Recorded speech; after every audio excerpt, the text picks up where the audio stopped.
Hey everybody, Chris Tracy here with your 10 pitfalls to avoid. Thanks for connecting with me here. I think that what you're about to hear is going to help you a lot.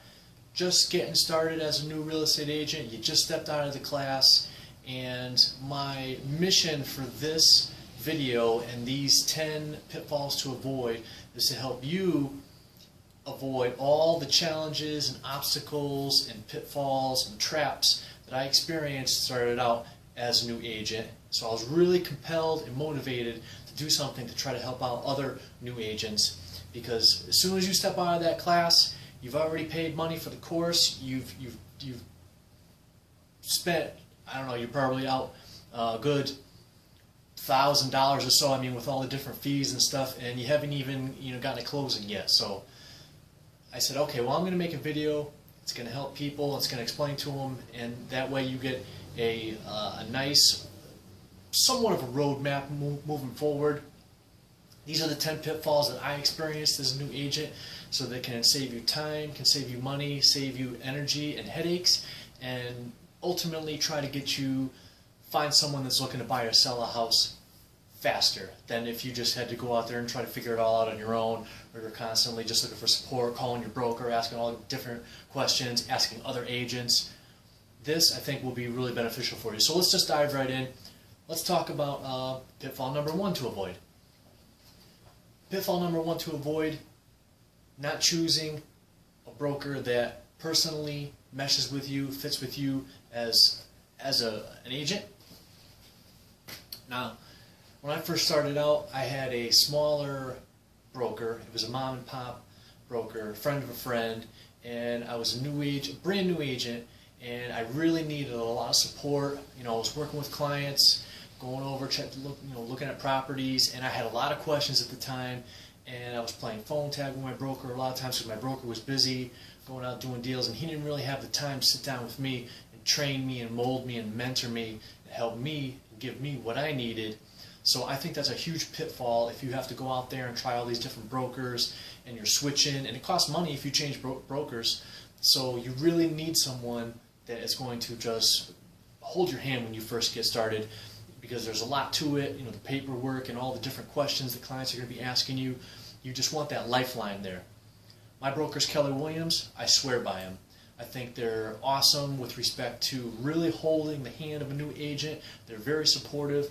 They're big on education. They've got all kinds of new trainings continuously coming out. You name it, seminars. There's all different types of things. You're continuously learning with Keller Williams.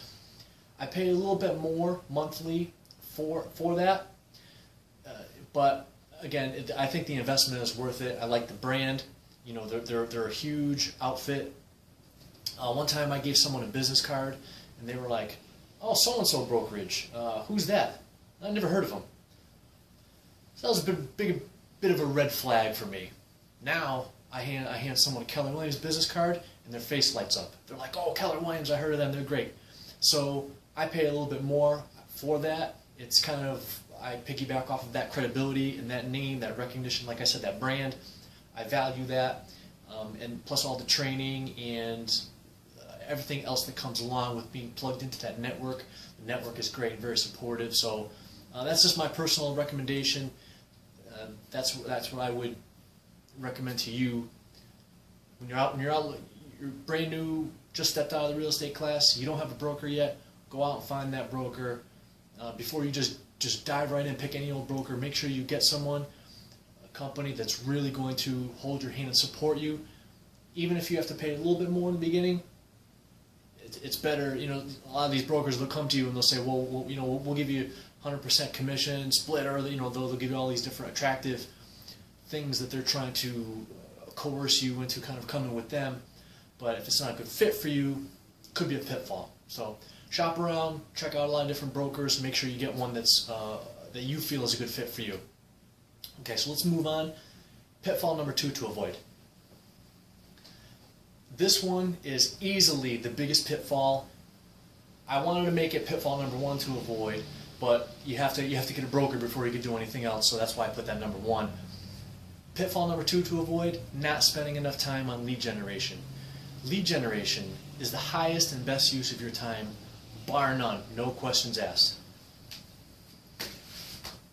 Just because you go out and get a real estate license and you set up a Facebook business page, and you tell a few people here or there, that's not cutting the mustard as far as lead generation. You have to constantly go out and be active in your business. You have to prospect, you have to tell everyone you know, and you have to work it diligently to go out and try to cultivate that business. And now there's a wide variety of ways that you can do that.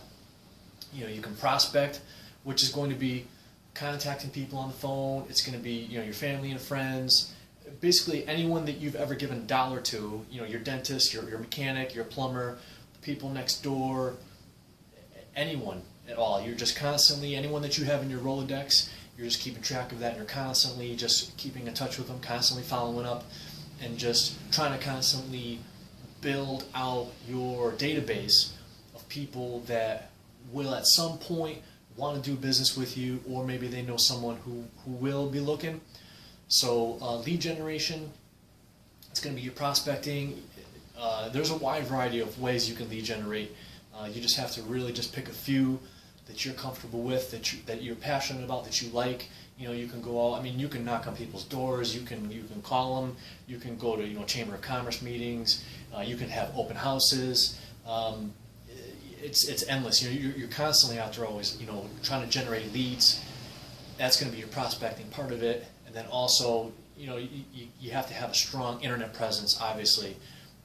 Blogging, Facebook, social media, doing videos.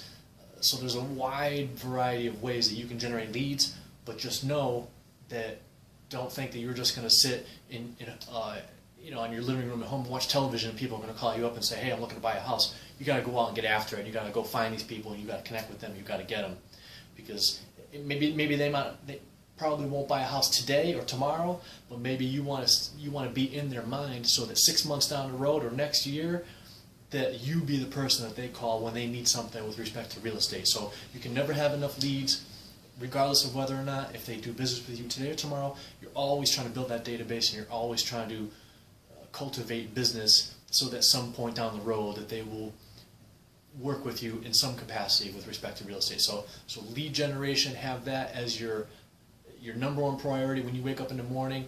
A lot of agents I know, they do it when they're fresh and energized. 9 in the morning until just before lunch, Monday through Friday. There's a bit of a guideline out there. I think that's even Gary Keller recommends that you can get 36 closings, I believe, in a year. If you do 3 hours of lead generation Monday through Friday, 12 months out of the year, you can get 36 closings for a year. And that's not too bad. You can make a decent living doing that, but you consistently have to make sure that you're diligent with that lead generation time. So yeah, that's the biggest one. Just know that lead generation is key. So pitfall number 3 to avoid: not having any type of plan, strategy, structure with some goals in place. And that's exactly what I was just talking about. You're going to say, okay, well, for my particular lifestyle that I have going on, well, maybe I have another job, or I have kids, I have a family, I do real estate on the side.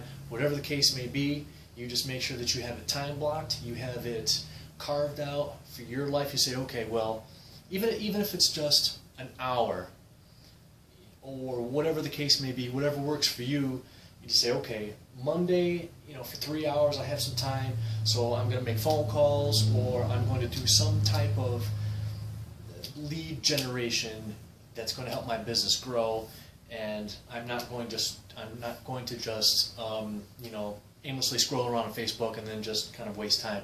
You have to the more you put into it, the more you'll get out of it, basically. But if you don't have it structured and dialed in and mapped out, you're going to be really haphazard and scattered and fly-by-night all over the place. And businesses don't work that way. At least businesses that succeed don't work that way. You got to have some type of a plan. It doesn't have to be a full-blown business plan. Just some type of a plan in your mind that you can say, okay, every Sunday from 1 to 3, I'm going to hold an open house. Well, I don't have any listings, so I can't have open houses. I'm going to contact my colleagues that are in my office that have listings and say, hey, can I hold your open house? Can I do your listing? Can I have it open, this Saturday or 2 to 4 or this Sunday 1 to 3? So you'll find buyers that way if you start to plug that into your lead generation little plan. Say, okay, or I'm gonna call some people. I'm gonna call family and friends. I'm gonna do open houses. And if you're really a go-getter, you can do door knocking. Now there's an art and a science, and there's a method to all of this. So you just kind of become a student of whatever it is you're looking to practice. There's 100 different ways under the sun that you can generate leads. You just got to find what you think you're going to be comfortable with as a person, and what do you think is going to work for you. Again, in a structured, in a strategic way. You're not just all over the map. You have to do it again with some type of plan. So, pitfall number 4 to avoid. Here's a good one. This one's one of my favorites. And this also ties into what I've been alluding to, is thinking that if you build it, that they're going to come. Lead generation, for the most part, doesn't work that way. You have to, like I said, you have to be active, you have to be prospecting, you have to go out there and get it. Just because you have a Facebook page and a website, and a blog, you put a comment out there every once in a while, like saying, hey, anyone looking to buy or sell a house, call me. That's not enough. So you constantly have to be out there. Okay, so maybe if you have a blog, you got to be constantly feeding that blog with big, juicy, rich content filled blog articles. If you have a website, you want to maybe start looking into like search engine optimization tricks, just something that you can do to enhance and give yourself an edge. But like I said, just because you have a Facebook page, that don't mean anything.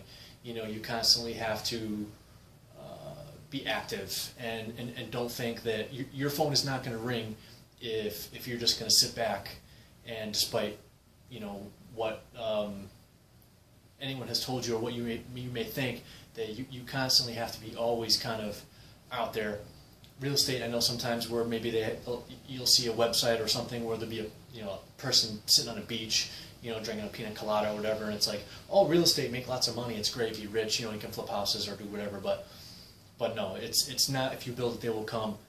It's kind of, you just build it and just keep building it, and then you go get them. So that's what I mean there, like not enough prospecting. And I said, like I said, it doesn't have to be door knocking. You just have to go out and find people, call them, network, and just build relationships with people, and just get your name out there. That's really what that means. Pitfall number 5 to avoid: spending money before you implement free strategies. Here's another good one. Made this mistake too. Just getting up, new agent, up and running. Went out and just bought some ads on Zillow before I started implementing some other fundamental strategies. For example, doing prospecting. You're already, God knows how much money in the hole as it is, and you have not even had a closing yet. Don't be tempted by a lot of these people. They're all coming out of the woodwork now, where they're trying to sell software, ads, lead generation, all kinds of fancy things that will just say, okay, yeah, you'll get all these leads, and they'll just be magically delivered like right to your doorstep. It doesn't work that way. So there are going to be some upfront investments and things that you will buy. There are some things that would be in your best interest to invest in, but you make good business decisions. You say, okay, well, if I get this particular piece of technology or a database or some particular maybe a nice new website or whatever, there's certain things that will help you, but don't think that you just constantly have to just be throwing money at clients and then they're just going to come to you. No, you just have to kind of work those fundamental basics first, and then as you grow, and then as your budget grows, you want to invest and put more money into marketing. That might be a good idea, but don't think that it's absolutely necessary that from day one, again, throwing money at clients, that doesn't work. You have to go out and just earn people's business. People, they'll want to work with you once they get to know you, and then they like you and they trust you. real estate agents, unfortunately, there is some negative stigma attached to realtors. They think that, real estate agents, all they do is they put a sign out in front of the yard, and all we do is just go and unlock the door. But they don't see a lot of the extra work that goes on behind the curtain. A lot of the coordination and the paperwork. And real estate agents, they do a lot of marketing, and they can help clients a lot of ways.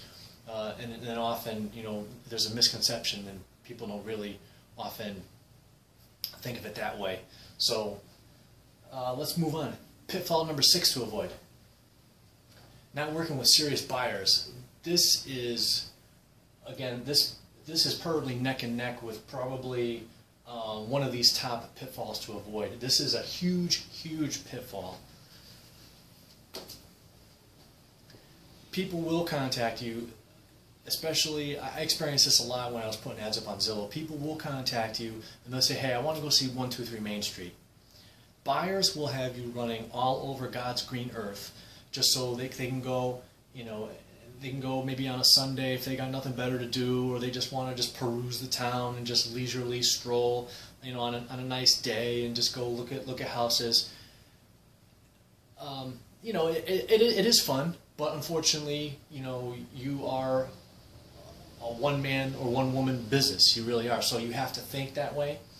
And I made that mistake because people would contact me and I would run right out and just show them the house and be like, yeah, sure, I can. I would drop everything that I was doing and go, and I'll say, okay, yeah, I'll meet you there in 2 hours, right then and there, because I thought that I was providing good service for that person. Unfortunately, you have to look at it the other way. We all want clients, we all want leads, we want to make that money, but you have to screen and filter these people. You got to see if they're even qualified to buy a house. You ask them, say, you try to get that appointment, see if they'll meet you over at the office, try to help them out. Maybe they're not working with anyone, maybe they haven't gone through the pre-approval process. You try to make their life easy with going out and buying a house, and not just thinking that just because they contact you that you're just going to set up that showing immediately and just run right out and just show them the house. It doesn't work that way. You have to guard your time, and you will definitely experience this, and you'll be so much happier in the long run when you start to be more defensive with your time.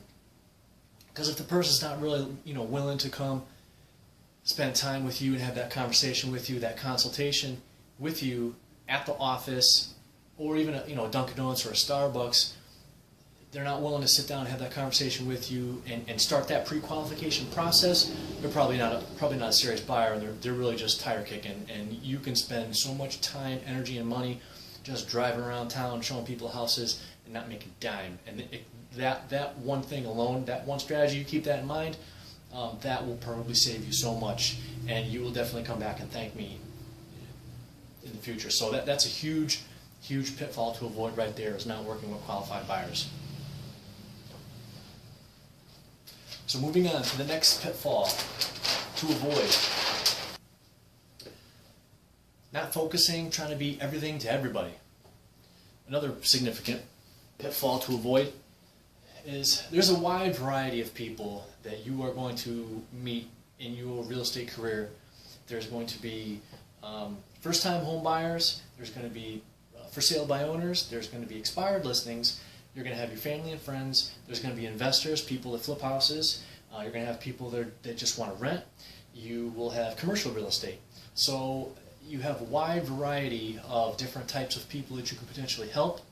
But if you don't focus and you try to be everything to everybody, you're going to be scattered, you're going to be all over the map, and you're going to be pulled in 10 different directions, and you'll be burnt out in a couple of months. And you'll just want to quit and go on to do something else because it'll just be too stressful for you. So pick one particular type of client that resonates with you, that you would really like to work with and you'd like to help, and focus on that particular client.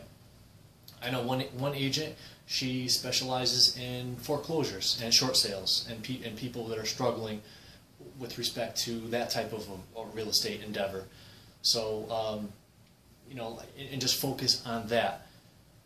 You'll be a lot better if you really start to just get dialed in, and then because you can still get paid if you have a client here, a client there, and there's maybe a few leads that aren't working for you. Maybe you don't want to do rentals, or maybe you don't want to do an appointment that's 3 towns over from where you live, you can refer that to another agent in your network, and you can get paid. You can get a referral fee. So really just start to focus and specialize on one thing, and you'll be a lot happier, because that's the key. Is this is a good business, and you want to be happy and you want to make money, but you don't want to be pulling your hair out of your head either. So let's move on to pitfall number 8 to avoid. Not having a clear understanding of your target audience. So this piggybacks off of the previous pitfall to avoid. Okay, so let's say that you want to work with people that are struggling to make their mortgage payment. You want to work. They're in the pre-foreclosure stage. They're about to go into. They're in danger of going into foreclosure. Maybe it's a bank-owned property. Maybe it's going to be a short sale type of scenario. You really need to be an absolute specialist with whatever particular type of client that you think that you'd like to work with.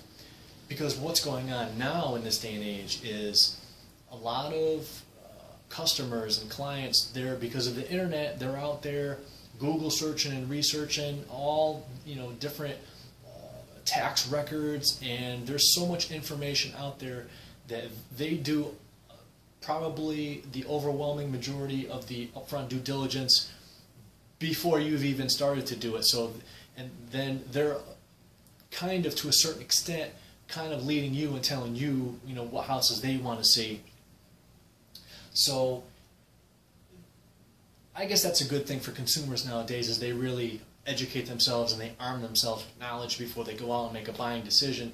So what that means for you is that standard is elevated. Now you have to even be more of an expert, because they're going to come to you and they're going to be asking you all types of questions. And if you don't really know, you don't have that answer, you're kind of fumbling over your words, they're going to lose faith and confidence in you. They may or may not even trust you at that point, and then they'll be kind of skittish, and they'll be concerned with something disastrous will happen that you won't really know what you're doing. So, I mean, no worries as a new agent. You're not going to know everything, because there is a lot to know. You're probably going to take your lumps a little bit in the beginning, but the more you can just educate yourself, the more specialized knowledge and more training you can get, the more helpful you can be to your clients. So just know that when you go into it, that a lot of these clients, they're going to put you in the hot seat, and they're going to throw all kinds of fastballs and curveballs at you, and they're really going to test you and see if you know your stuff. So moving on, that's a good segue right into pitfall number 9 to avoid. Not perfecting your scripts. I got a good story for you.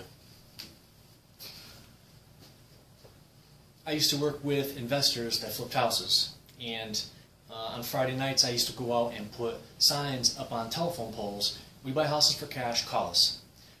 Guy calls me. He says, "What would you give me for my house?" And I said, "Well, sir, to be honest with you," and he just wanted to know. He wanted some type of a number, and I told him straightforward. I said, "Well, the people I work with, they don't pay market value. Generally, as a rule of thumb, they offer about 60 cents on the dollar minus any cost of repairs." So the guy snapped on me on the phone. He goes, 60 cents on the dollar? I'm not giving you 60 cents on the dollar for my house. You must be nuts. So right then and there, I just said, "Okay, sir, well, good luck to you. I hope you sell your house, and have a nice day." I blew the rapport with him. Didn't really know what to do with that lead at that time. Now, if I would have perfected my scripts, and if I would have known that objection was already coming beforehand, and I could have those tools in my toolbox already prepared and ready to go, what I should have said, despite the fact that he was really grilling me, I tried to kind of weasel out of it, but he really kind of held me to the fire. I thought I could be straightforward and honest with him, and then that I would get away with it, and then I could get the appointment. Because that's really your goal at that point, is just to get that appointment. You want to get to that customer's house. That way, you can try to get the listing or what have you. "I don't know, sir. Well, I'm really going to have to come over and take a look at that property. I mean, to be honest with you, I don't really know what I can offer at this point in time. I would really need to come over and see that property, and then just stick to that." So I mean, that's pretty much it. Is if you just, I mean, it's a simple little script that you just kind of have to memorize, and it's going to be customized to whatever particular type of client that you decide you want to work with. Like, if you want to go after for sale by owner type clients, there are specific questions and objections and curveballs and things that they're going to say to you that if you're prepared for a response, you'll look more professional, and then it'll be a more smoother interaction with that person. Guess what the main objection is for someone that's just trying to sell the property on their own? Right. They don't want to pay a commission. So if you know that already moving forward ahead of time, you know, there's specific words that you can say in a response, and then you're not caught stuttering, or if you don't know what to say, then, you know, it doesn't look very good. And like I said, you can look more professional. So that's a huge pitfall if you don't get really dialed in and granular with your scripts and just practice and always research and what you think that these particular and potential objections and curveballs might be when they come at you, so that whenever that does happen, that you'll be prepared for it. So, okay, moving on to the last pitfall to avoid, number 10, chasing shiny objects. And I mentioned this one previously. This is a huge pitfall. Now, as a new real estate agent, I'm sure you've probably seen it already on Facebook, because there's all different types of ads and all these different companies that are trying to sell software and different shiny objects and just magical things that will just guarantee you all these different type of leads for a certain amount of money that you pay every month. Again, I can't stress this enough. Lead generation just doesn't work that way. There is some good technology out there, but you really just have to put the work in. It's just not magic. You know, you just have to build relationships with people. You got to meet as many people as you humanly and realistically possibly can. I don't even know if that makes sense just now, but